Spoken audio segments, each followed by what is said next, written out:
Assalomu alaykum qadrli tomoshabin. Siz Bor Gap podkast YouTube kanalidasiz. Agar futbol atrofidagi eng qiziq voqealar, bahsli fikrlar va tahlillar sizga yoqsa, kanalni kuzatishni davom eting. Biz esa boshladik.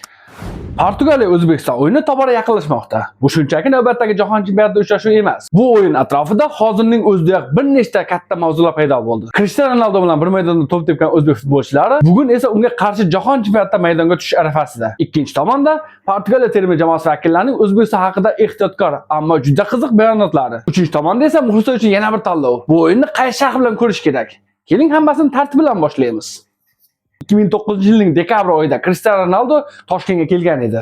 Bunyodkor akademiyasi yosh tarbiyalanuvchilari bilan uchrashgan, ularga mahorat darsi o'tgan va bir maydonga tushib to'p tepgan. O'sha kun bu voqea yosh futbolchilar uchun shunchaki mashg'ulot emas, haqiqiy orzuga aylangan lahza edi. Endi esa taqdir shunday burildiki, o'sha bolalar jahon chempionatida aynan Ronaldo boshchiligidagi Portugaliya qarshi maydonga tushish arafasida turibdi. Rustam Ashurmatov bu haqda juda ta'sirli fikr bildirdi. U Ronaldoning O'zbekistonga kelgani kutilmagan voqea bo'lganini, o'shanda ular 10-yoshda bo'lganini esladi.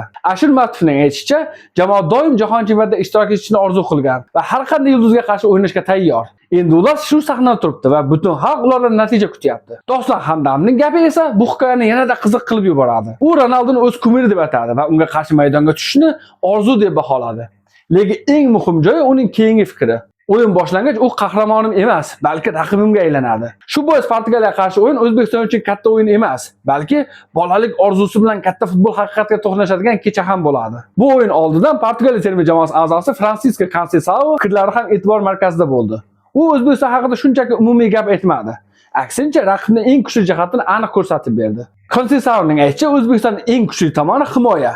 U jamoamizning 5 kishilik himoya chizig'i bilan o'ynashni jamoada italiyalik murabbiy boshqaruvida tartibli va zich harakat qilishini ta'kidladi. O'zbekiston qarshi jarima maydonchasiga kirib borish, golli vaziyat yaratish va himoyani buzib o'tish oson bo'lmaydi. Demak, O'zbekiston himoyadagi tartibi va zichligi Portugaliya uchun jiddiy muammolardan biri sifatida ko'rilmoqda. Lekin shu bilan birga Conceiçãoning gaplarida boshqa bir ohang ham bor. U Portugaliyada bu ikki o'yinda g'alaba qozonish uchun yetarli sifat borligini ham aytdi. Ya'ni bir tarafda O'zbekiston himoyasini tan olyapti, ikkinchi tarafdan esa baribir bu to'siqni yorib o'tishga ishonyapti. Shu yerda savol tug'iladi. Portugaliya rostdan ham O'zbekiston himoyasidan xavotirdami yoki bu shunchaki o'yin oldidan aytilgan ehtiromli gaplarmi? Portugaliya O'zbekiston bahsi maydondagi raqobat bilan cheklanib qolmayapti. Bu safar ekran ortida ham alohida qiziq vaziyat bor. Chunki muxlislar o'yinni ikki xil sharh bilan tomosha qilish imkoniyatiga ega bo'ldi. Ma'lum bo'lishicha, ushbu uchrashuvni Futbol TV orqali Mirzahakim To'xtamirzayev sharhlab boradi. Ko'pchilik uchun bu alohida yangilik. Chunki Mirzahakim To'xtamirzayevning ovozi uning o'yinni his qilib olib borishi, katta o'yinlarga alohida ruh berishini yoqtiradigan muxlislar oz emas.